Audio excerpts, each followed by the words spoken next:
Hello friends, Padma விருது வாங்கின எல்லாருக்குமே பார்த்தீங்கன்னா துணை முதல்வரான உதயநிதி ஸ்டாலின் அவருடைய அன்பான வாழ்த்துக்களை தெரிவிச்சிருக்காரு. ஒரு புறம் இவர் வாழ்த்து தெரிவிக்க, இன்னொரு புறம் பார்த்தீங்க அப்படின்னா, இது கூட உங்களுக்கு தெரியாதா, நீங்கள் தேசிய கொடியை அவமதிச்சிட்டிங்க அப்படின்னு சொல்லிட்டு உதயநிதி ஸ்டாலின் மேலே குற்றச்சாட்டை பார்த்தீங்கன்னா பாஜக சைட்லேருந்து முன் வச்சிருக்காங்க. இதை பற்றி தான் நம்ம டீட்டெயிலாக பார்க்க போகிறோம். துணை முதல்வரான உதயநிதி ஸ்டாலின் சோசியல் மீடியாவில் என்ன தெரிவிச்சிருக்காரு அப்படின்னா, மத்திய அரசினுடைய உயரிய விருதான பத்மபூஷன் விருதுக்கு நடிகர் அஜித் சார், தொழிலதிபர் ரலி குப்புசாமி மற்றும் ஷோபனா சந்திரகுமார் ஆகியோர் தேர்வாகி இருப்பது எனக்கு ரொம்ப சந்தோஷத்தை கொடுத்துருக்கு அப்படின்னு சொல்கிறாரு.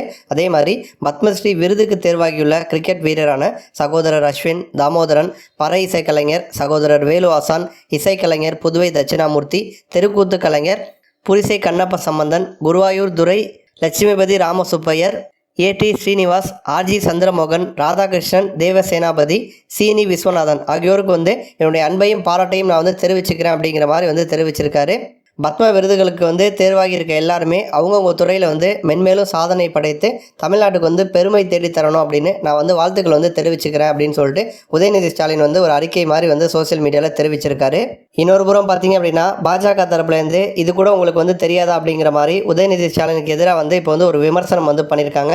நாட்டின் 76வது குடியரசு தின விழா டெல்லி மற்றும் சென்னை எல்லா இடங்கள்லையுமே பார்த்தீங்கன்னா ரொம்ப கோலாகலமாக செலிப்ரேட் பண்ணாங்க. தலைநகர் டெல்லியில் நடக்கக்கூடிய குடியரசு தின விழாவில் குடியரசுத் தலைவரான திரௌபதி முர்மு தேசிய கொடியை ஏற்றி வச்சு மரியாதை செலுத்தினாங்க. அதே மாதிரி அந்தந்த மாநிலங்களில் அந்தந்த கவர்னர்கள் தேசிய கொடியை ஏற்றி வச்சாங்க. தமிழக அரசு சார்பில் பார்த்தீங்கன்னா சென்னை காமராஜர் சாலையில் இருக்கக்கூடிய உழைப்பாளர் சிலை அருகே குடியரசு தின விழாவுக்கு ஏற்பாடு பண்ணியிருந்தாங்க. அங்கே விழா நடந்துச்சு. அதில் தமிழக ஆளுநரான ஆர்.என். ரவி 4வது முறையாக தேசிய கொடியை ஏற்றி வைக்கிறாரு. இதனைத் தொடர்ந்து தேசிய கீதமும் இசைக்கப்பட்டுச்சு. இந்திய விமானப்படை ஹெலிகாப்டர் மூலமாக மலர்கள்லாம் தூவினாங்க. தொடர்ந்து பார்த்தீங்க அப்படின்னா கவர்னர், முதலமைச்சர் மு.க. ஸ்டாலின், அமைச்சர்கள், முப்படையை சேர்ந்த அதிகாரிகள் சல்யூட் அடித்தபடி மரியாதை செலுத்தினாங்க. குடியரசு நாள் விழா சென்னை உயர்நீதிமன்ற தலைமை நீதிபதி ஸ்ரீராம், துணை முதலமைச்சர் உதயநிதி ஸ்டாலின், அமைச்சர் துரைமுருகன், சபாநாயகர் அப்பாவு இவங்களும் பார்த்தீங்க அப்படின்னா இந்த விழாவில் கலந்துக்கிட்டாங்க. அந்த மாதிரியான ஒரு சூழலில் தான் குடியரசு தின விழாவில் கலந்துக்கிட்ட துணை முதல்வரான உதயநிதி ஸ்டாலின் இந்திய தேசிய கொடியை அவமதிச்சிருக்காரு அப்படின்னு சொல்லிட்டு பாஜக நிர்வாகியான எல்ஜி சூர்யா குற்றம் சாட்டியிருக்காரு. இது சம்பந்தமாக அவர் பதிவிட்டிருக்கக்கூடிய ட்விட்டில் என்ன சொல்கிறாருன்னா, தமிழக துணை முதல்வரான உதயநிதி ஸ்டாலின் இந்திய தேசிய கொடியை அவருடைய சட்டையினுடைய இடதுபுறத்தில் அணியாமல் வலது பக்கம் அணிஞ்சு அவமதிச்சிருக்காரு அப்படிங்கிற மாதிரி ட்வீட் போட்டிருக்காரு.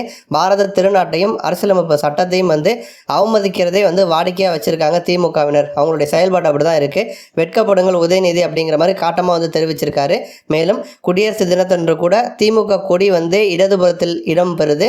நமது தேசத்திற்கும் அரசியலமைப்பிற்கும் இது ஒரு அவமானம் அப்படிங்கிற மாதிரி எல்ஜி சூர்யா குறிப்பிட்டிருக்காரு.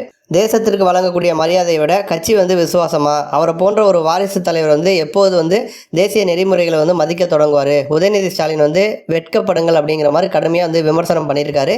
நன்றி.